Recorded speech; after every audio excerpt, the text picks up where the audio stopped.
Selama kerja di PT Securicor, secara pribadi kita sangat bangga karena satu adalah Securicor itu di Indonesia jasa pengamanan nomor 1 di Indonesia, dan itu sangat punya nama besar di Indonesia dan kita sangat bangga lah pokoknya.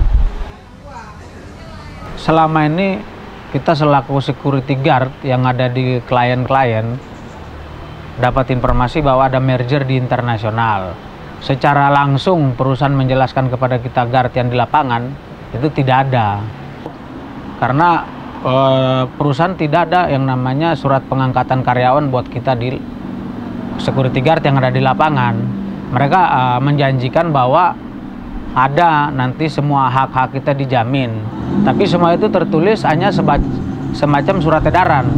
Yang namanya merger dia harus keluarin pesangon untuk kita bekerja 0 tahun. Tapi mungkin secara hukum Indonesia dia bisa putar, sehingga dia pertama dia ngomong akan disubkontrak, terus akan di outsourcing, akhirnya ditransfer, dan dia menjamin bahwa hak-hak kita akan sama seperti di PT Securicor, hak karyawan tetap. Yang ingin saya tambahkan adalah Group 4 Volk sendiri di Indonesia tidak punya karyawan tetap. Bagaimana mungkin itu perusahaan mau menjamin karyawan PT Securicor sebagai karyawan tetap Group 4 Volk itu sendiri?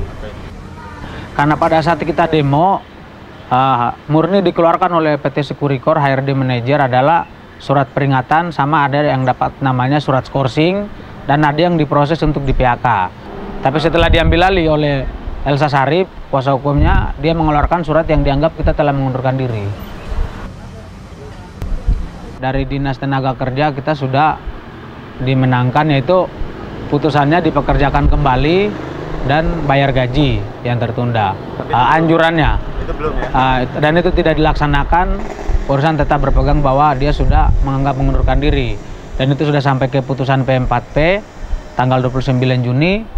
Lanjut kita dimenangkan juga. Terus tanggal 12 Januari 2006 kemarin Pengadilan Tinggi Tata Usaha Negara Jakarta menolak gugatan PT Securicor untuk seluruhnya, dan sekarang permasalahannya sudah di Mahkamah Agung. Dan sementara kemarin hari Kamis kemarin sudah didaftarkan ke Mahkamah Agung. Sementara ini kita menunggu nomor perkara di Mahkamah Agung, dan secara logika dan secara ini kans kita lebih kuat, dan yang jelas itu pasti kita menang karena satu, secara hukum sudah 3 kali kita dimenangkan, terus putusan yang ada sudah pernah dieksekusi.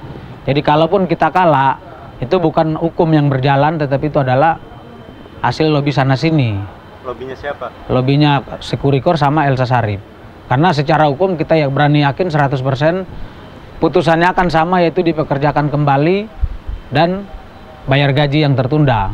Karena untuk kayak bayar pesangon, kalau memang perusahaan tidak mau bekerjakan kembali, kita mau. Kalau memang perusahaan tidak mau bekerjakan kembali, karena secara hukum kita masih karyawan, dia harus bayar pesangon dulu. Kalau mau dipekerjakan terserah perusahaan, yang jelas kita siap kerja.